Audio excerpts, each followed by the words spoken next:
नमस्कार, मैं रूपनारायण शर्मा, मयूर times news. और आज आपको लेके चलता हूँ कोटा के वरिष्ठ समीक्षक, समालोचक, आलोचक, कथाकार,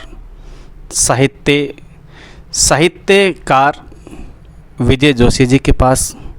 क्यों न हम सर से जानते हैं इनके व्यक्तित्व, कृतित्व के बारे में। सर, आप दर्शकों को बताना चाहेंगे कि आपका जन्म स्थान से लेकर के आपने जो साहित्य की यात्रा की, वो सफ़र कहाँ से शुरू हुआ और अभी वर्तमान में आप किस तरह से साहित्य को आगे बढ़ा रहे हैं? रूप जी, धन्यवाद।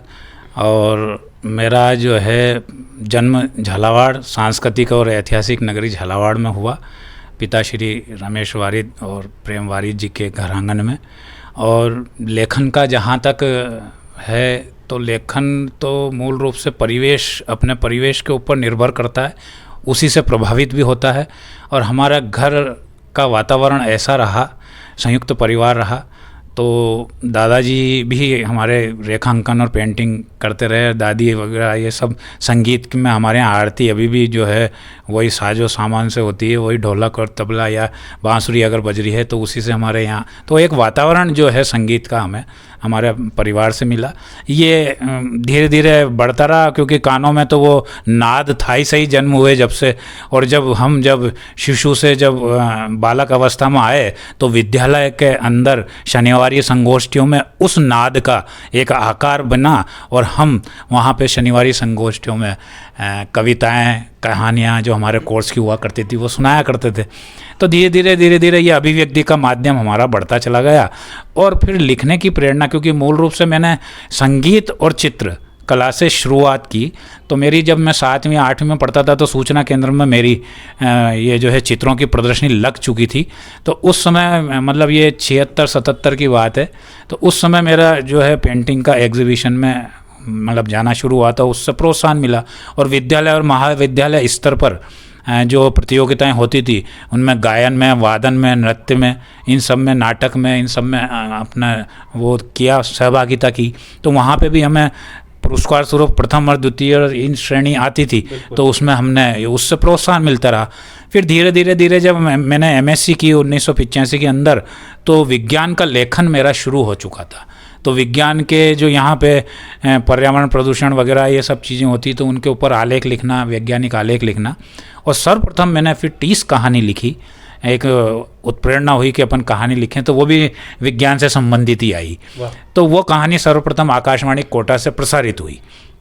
उसका प्रसारण मेरे लिए ये रहा कि मैं कहानियों के प्रति मेरी ये मतलब विश्वास बढ़ा कि मैं कहानी भी लिख सकता हूँ। सर, मेरा एक प्रश्न ये है, जैसे अभी आपने बताया कि बहुत सारा आपने साहित्य पढ़ा, तो ऐसे कौन कौन से पाठ्यक्रम के साहित्यकार हैं जिनकी कहानियाँ, कविताएं पढ़ करके आप उससे अभिप्रेरित हुए? नहीं, बिल्कुल। उस समय क्या था कि जैसे रहीम के दोहे है ना, और इधर से कबीर के दोहे, तो जब वो सर कहते थे कि आज ये कविता सुनाएगा तो हमें जो सबसे आसान दोहा होता था वो याद कर लेते थे और उसको वहाँ पे अभिव्यक्त कर देते थे।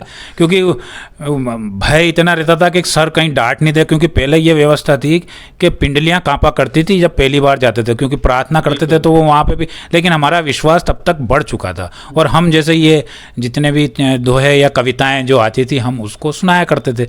फिर धीरे धीरे जब उन्होंने कहा अच्छा आपके कहानी नहीं, आपके कहानी सुनाएगा भाई तुम, तो कहानी पढ़ी। तो उस समय ये इसकी प्रेमचंद जी की कहानी थी, वो हमीद के जो चिमटा वाली कहानी, ईदगाह, तो उस कहानी को सुनाया करते थे। तो कुछ कहानियाँ, छोटी छोटी कहानियाँ उस समय आती थी, तो इनको हमने धीरे धीरे जो पाठ्यक्रम में थी उनको पढ़ने लगे। फिर ये 10वीं कक्षा में आने के बाद, 9वीं में आने के बाद विज्ञान विषय ले लिया। तो उस समय फिर हमारा जो है ये सांस्कृतिक इन प्रोग्रामों में थोड़ा सा, क्योंकि प्रैक्टिकल और वो होता है तो वहाँ ठहराव आ जाता है।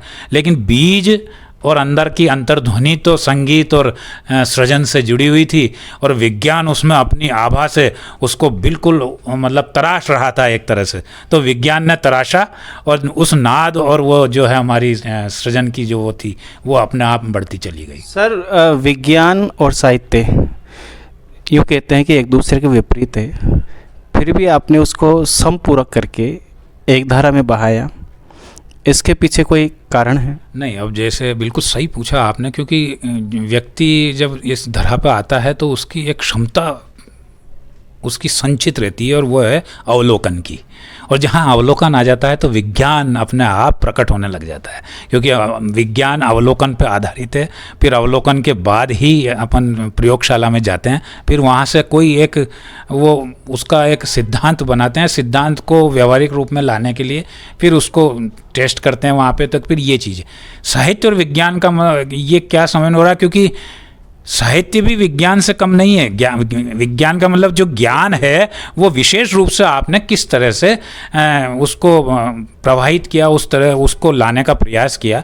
अब आप देखें कि कविता में अपना एक शिल्प होता है, बिल्कुल है ना, कहानी का अपना शिल्प होता है, एक ढांचा होता है, बात ही है वो, लेकिन उसको एक लिखते हैं तो वो एक तरह से आ जाती है। यदि मैं कोई कहानी अभी सुनाऊं और एक कहानी पढ़ के सुनाऊं, उसमें दोनों में अंतर है।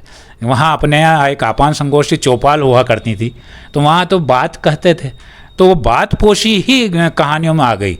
हमारे यहाँ तो ये अपनी संस्कृति ऐसी है कि वार की, त्योहार की, है ना, कोई व्रत की, इन सब की कहानियाँ हैं। बस इनको सुन के हमारे अंदर कहानी का तत्व उभरा, क्योंकि वो बात में आता है। अपन कोई घटना यदि सुनाते हैं, यदि मैं कोई घटना अभी कल की सुनाऊं कि वहाँ ऐसा हुआ, इस तरह से हुआ, मैं आ रहा था, तो ये कहानी के तत्व जो आरंभिक तत्व हैं वो उभर के आ रहा ही नहीं आ रहे हैं। तो ये इस तरह से ये दोनों एक दूसरे में समाहित होते चले जाते हैं। सर, दर्शकों को अपन ये भी बताएं कि कौन से कथाकार आपने अभी तक इतना